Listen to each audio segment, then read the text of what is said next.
I can never do anything right. Just messed up dinner. I'm no good at cooking and I might as well quit. Let's see, he's late, it's raining, he's probably hydroplaned and upside down in a ditch somewhere. These are all prime examples of cognitive distortions. These are thought patterns that cause people to view reality inaccurately and usually in negative ways. In today's video, Russ and I will review the most common negative thinking patterns, and we'll specifically review the negative thinking patterns that we have. I am myself a personalizer and Russ is a magnifier. So stay tuned and listen to how we deal with our negative thinking patterns. We're going to be talking about stinking thinking patterns, those negative, faulty thinking patterns that just get in the way. We usually don't recognize the stinking thinking until we're married and we bump up into conflict. And through this conflict, we recognize the unmet needs and expectations we have. And a good example of an expectation I had was surely Russ could help me fix stuff in the house. So one day, no, I insisted, one day our toilet was broken and I thought, gosh, how simple could this be?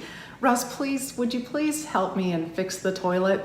Now, mind you, he had warned me, he is not a handyman, he is not a Mr. Fix-It. He's, okay, I'll try. So we're newly married, he walks in there. I don't know what he did, but I heard bang, crash, and he actually broke it even further. So I didn't have to fix the toilet anymore going forward. Yeah, he showed me. It is not one of my strengths. I tried to tell her, but she didn't believe me because her dad was able to fix everything around the house. Her brother could fix everything around the house. And so she had that subconscious expectation that I should be able to fix everything around the house. So we quickly learned that we were better off hiring somebody to fix it, even though it cost money, because it was a lot cheaper than me having to fix it after I made it worse. Exactly. So, and that kind of brings up a good analogy that we use, that when we get married, we both show up with a U-Haul full of unmet needs and expectations that we subconsciously put on our spouse and say, now, I need you to meet these expectations. And we always like to say that when we got married, we showed up with a tractor trailer full of unmet needs and expectations and baggage that we put on each other. And your tractor trailer was? Double.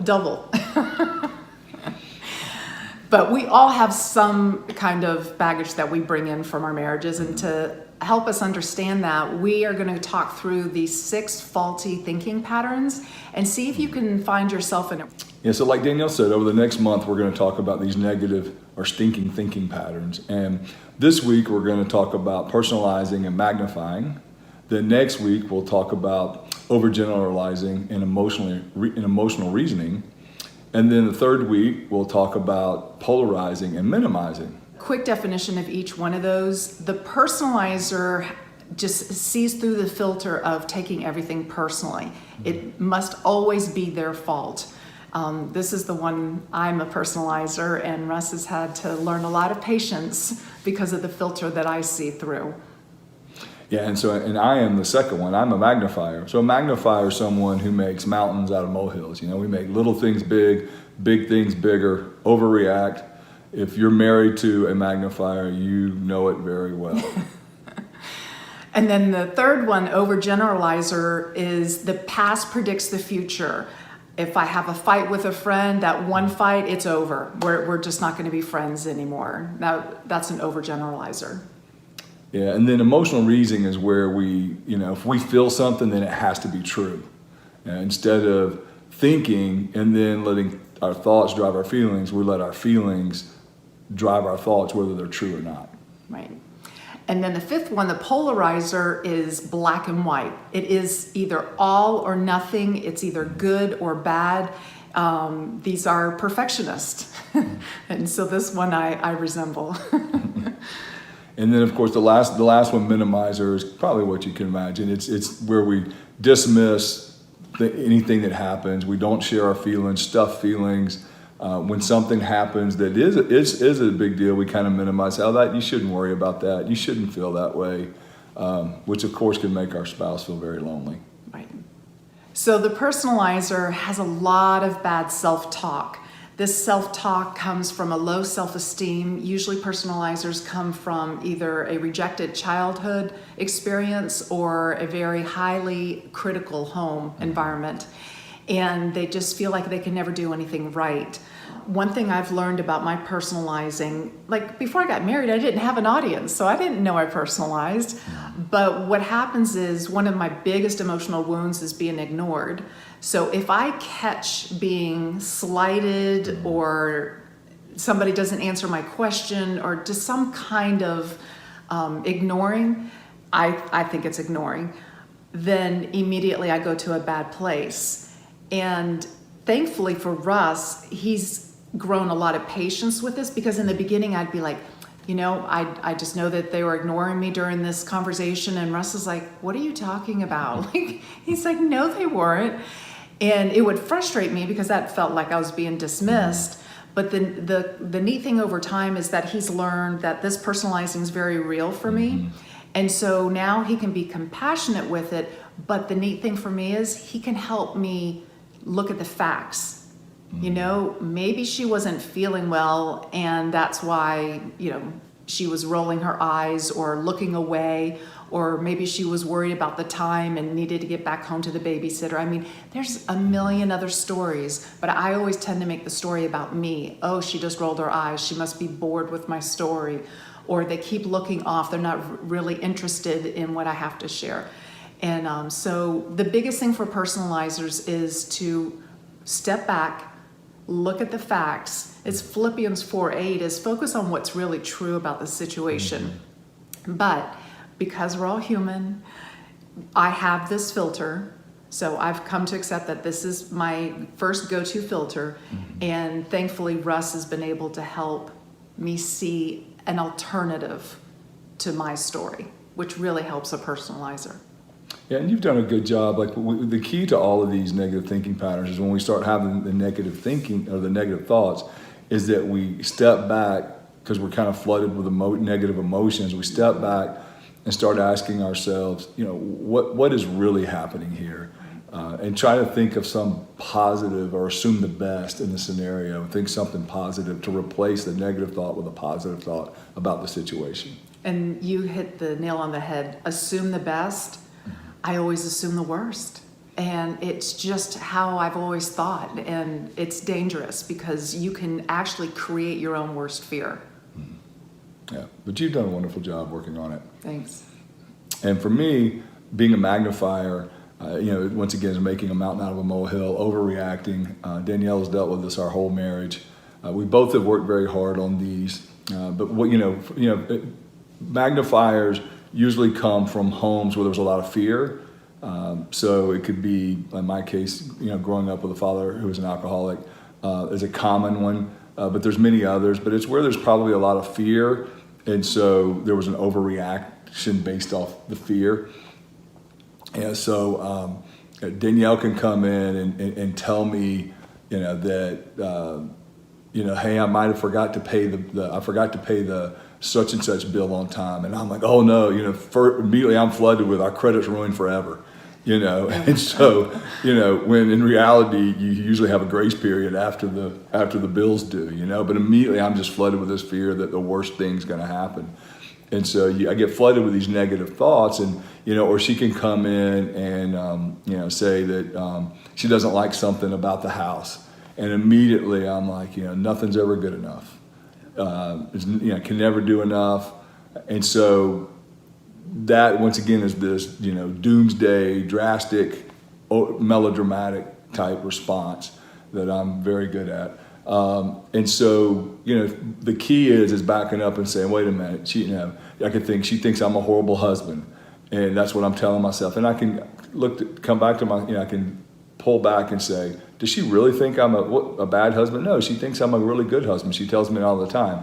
But she could have a complaint about something, and for me, all I hear is I'm a bad husband and have a very overreaction to that. And when I step back, I know that she thinks I'm a good husband. She tells me that. And so it's replacing that negative self-talk, like we said, with something positive and the truth. Yeah, and one thing to learn with magnifiers is in the beginning when I would say, I'm not sure I want to do this again, or I would rather do it this way. He goes, fine, we're never going to ever do it again. And I'm like, oh my gosh. So it would start a fight because I'm like, wait, no, I was just saying I wanted to do it differently, and it's completely over with him. Well, I didn't realize he was a magnifier. I was taking him at his word. And what was interesting is, a few hours later or the next day, he is completely calmed down and we come up with a compromise situation. But because I didn't realize he was magnifying, it always hooked me, right? And it started fights. Whereas now when I hear it, I go, okay, I know he's flooded and he's gonna go to the extreme and he'll come back to the middle. And I know this now, and I can actually not get in conflict with him over it and just wait till the next day and say, hey, honey. And that's why it's so important to understand these negative thinking patterns about ourselves and what our spouse's negative thinking patterns are, so that we can help manage with each other. Because now if Danielle has a real negative response because she feels ignored by me or somebody, we're used to, I'll get really frustrated. Now I can just calm down and then wait till she gets not flooded anymore, and then we can talk through it.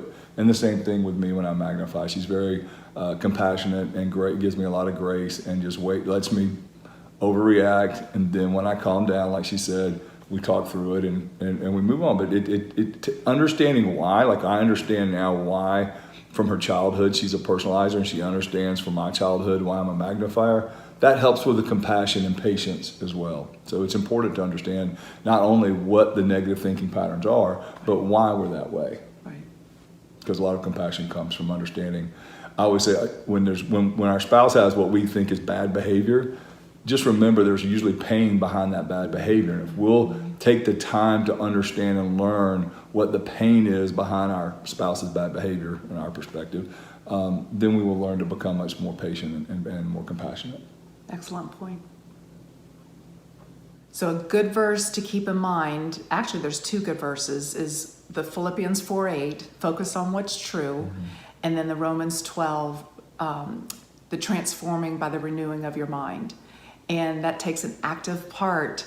Once you understand your negative thinking, is to constantly replace the incident with truth and facts. Exactly.